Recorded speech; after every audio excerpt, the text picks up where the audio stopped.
ओम जय श्री हरि विष्णु। जय माता रानी। दोस्तों, आपके अपने चैनल धर्म साधना में आपका बहुत बहुत स्वागत है।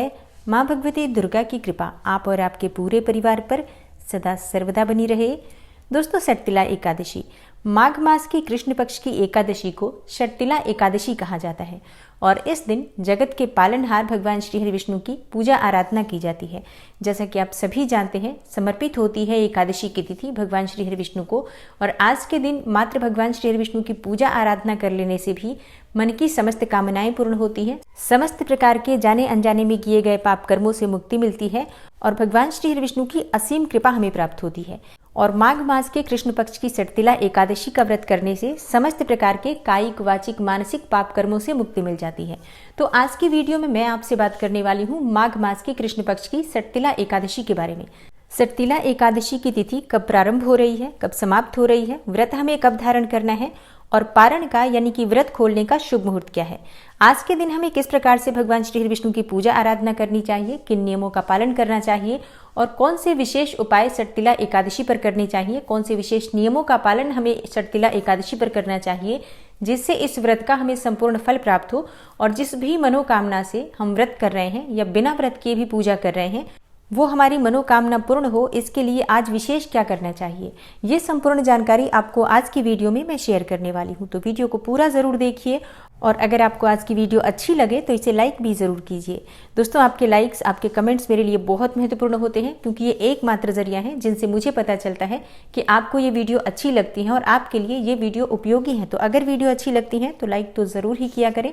इसके साथ ही कमेंट बॉक्स में माता रानी के नाम का जयकारा भी ज़रूर लगाएं, इससे आपको सकारात्मक ऊर्जा की प्राप्ति होती है। और अगर आपका कोई भी सुझाव हो, कोई भी प्रश्न हो या कोई विशेष वीडियो देखना चाहते हैं तो उसके लिए भी कमेंट बॉक्स में ज़रूर लिखें।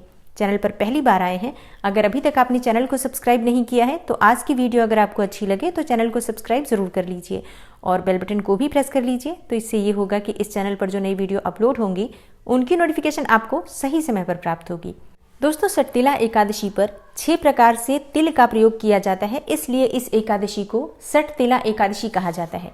षटतिला एकादशी के दिन तिल से ही स्नान करना चाहिए, तिल का उबटन लगाना चाहिए, तिल का ही भोग भगवान श्री हरि विष्णु को अर्पित करना चाहिए और जल में तिल डालकर भगवान श्री हरि विष्णु को स्नान कराना चाहिए, मतलब उनका अभिषेक करना चाहिए और तिल से ही हवन करना चाहिए और तिल का दान करना चाहिए। तिल का सेवन करना चाहिए, मतलब कि आप तिल को जल में डालकर पी सकते हैं या चाहे तो तिल से बनी हुई मिठाइयों को ग्रहण कर सकते हैं। तो इस प्रकार से तिल का अधिक से अधिक अगर षटतिला एकादशी के दिन प्रयोग किया जाता है तो इससे समस्त प्रकार के जाने अनजाने में किए गए पाप कर्मों से मुक्ति मिलती है और इस व्रत का संपूर्ण फल हमें प्राप्त होता है। और हाँ, मान लीजिए कि आप व्रत नहीं कर पाते हैं षटतिला एकादशी का किसी भी कारणवश, जैसे कि आप बीमार हो, असमर्थ हो या कभी भी आप एकादशी का व्रत नहीं करते हैं, तो भी अगर आज के दिन आप तिल का प्रयोग करते हैं, जैसे तिल डालकर अपने जल में और स्नान करते हैं और इसके साथ ही तिल का उबटन आप लगा सकते हैं, चाहे तो तिल से बनी हुई वस्तुएं खा सकते हैं, भगवान श्री हरि विष्णु को भोग अर्पित कर सकते हैं। भगवान श्री हरि विष्णु का विग्रह है तो उन्हें आप तिल मिश्रित जल से स्नान करा सकते हैं, दान कर सकते हैं तिल का या तिल से बनी हुई मिठाइयों का, और इसके अलावा तिल से आप हवन कर सकते हैं। तो इस प्रकार से आप भी तिल का अगर प्रयोग करते हैं अधिक से अधिक तो बिना व्रत किए भी आपको व्रत के समान ही फल प्राप्त होता है। लेकिन आपको ध्यान रखना होगा कि आप आज के दिन लहसुन, प्याज इत्यादि ना खाएं, चावल ना खाएं।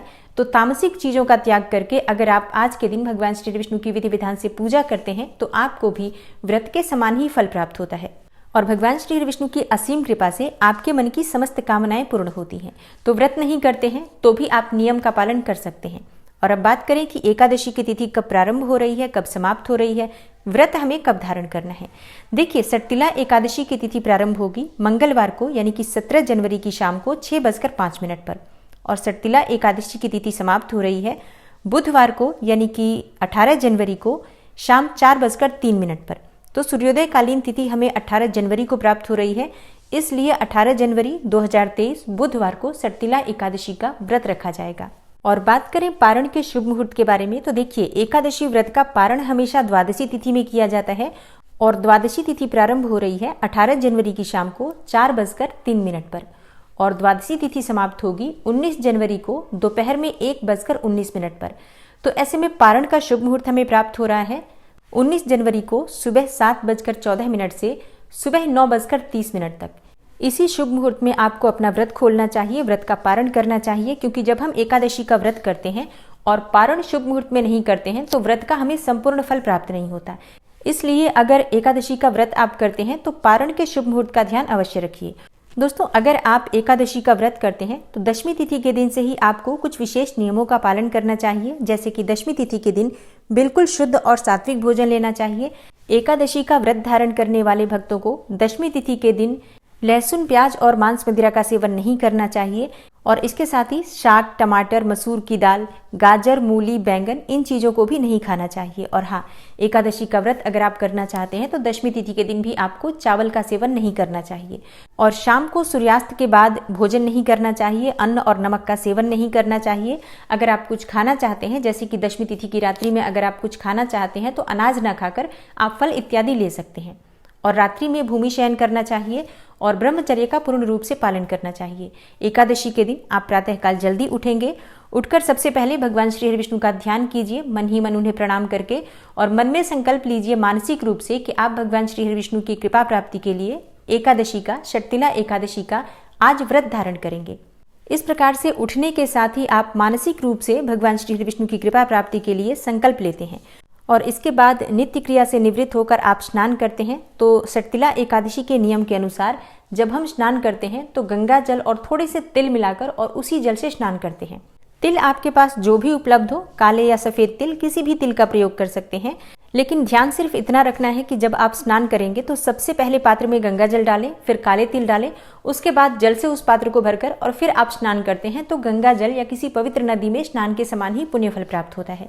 तो स्नान करने के बाद साफ स्वच्छ वस्त्र धारण कीजिए और उसके बाद सबसे पहले भगवान सूर्यदेव को जल अर्पित करना चाहिए और उसके बाद अपने घर के मंदिर में भगवान श्री हरि विष्णु की और जो भी देवी देवता आपके घर के मंदिर में विराजित हैं, जिनकी भी आप नित्य पूजा करते हैं, प्रतिदिन की भांति पूजा कर लीजिए।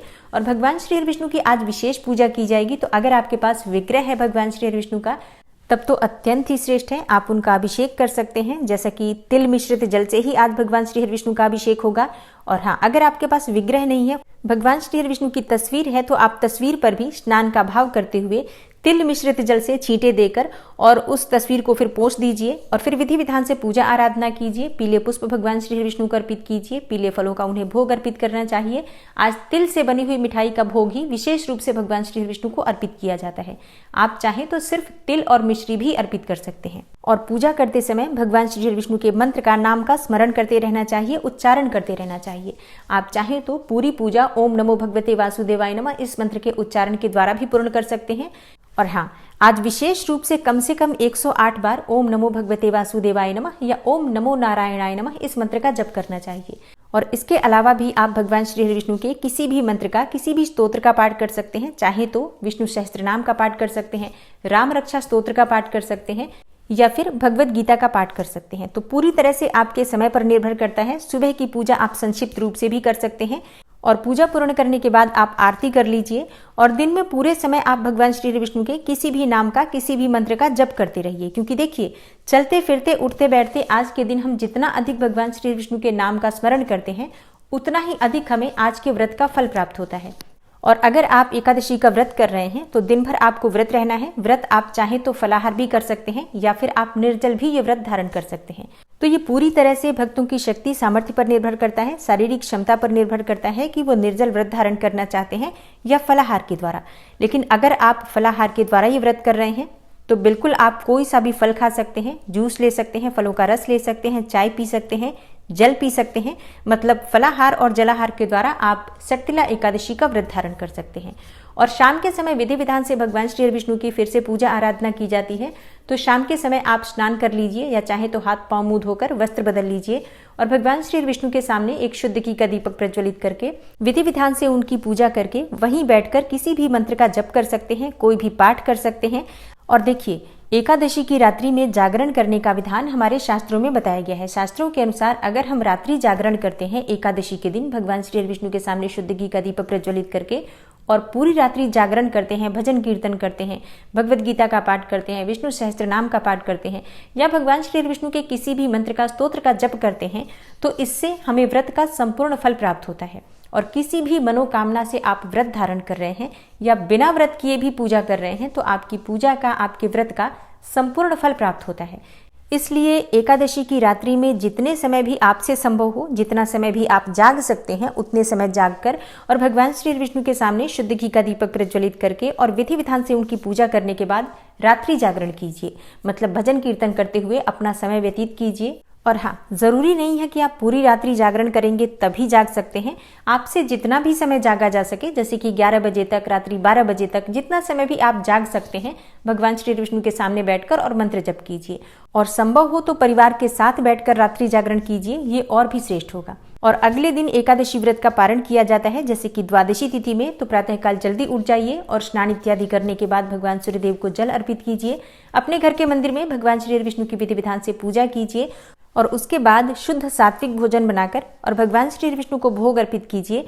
और उसके बाद आप शुभ मुहूर्त में अपना व्रत खोल सकते हैं, व्रत का पारण कर सकते हैं। लेकिन शास्त्रों के अनुसार एकादशी व्रत का पारण करने से पहले, अपना व्रत खोलने से पहले किसी ब्राह्मण को घर बुलाकर भोजन कराना चाहिए।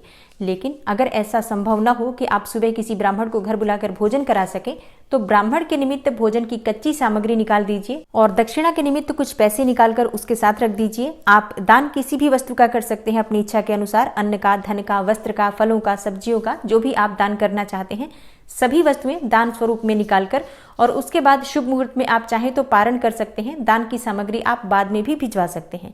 लेकिन दान की सामग्री जब हम एक बार निकाल देते हैं तो बहुत समय तक अपने घर में नहीं रखना चाहिए। प्रयास कीजिए कि आज शाम को, मतलब द्वादशी तिथि की संध्या काल से पहले, आप ये जो सामग्री है दान की, किसी ब्राह्मण को किसी मंदिर में या किसी धर्म स्थान में भिजवा दीजिए।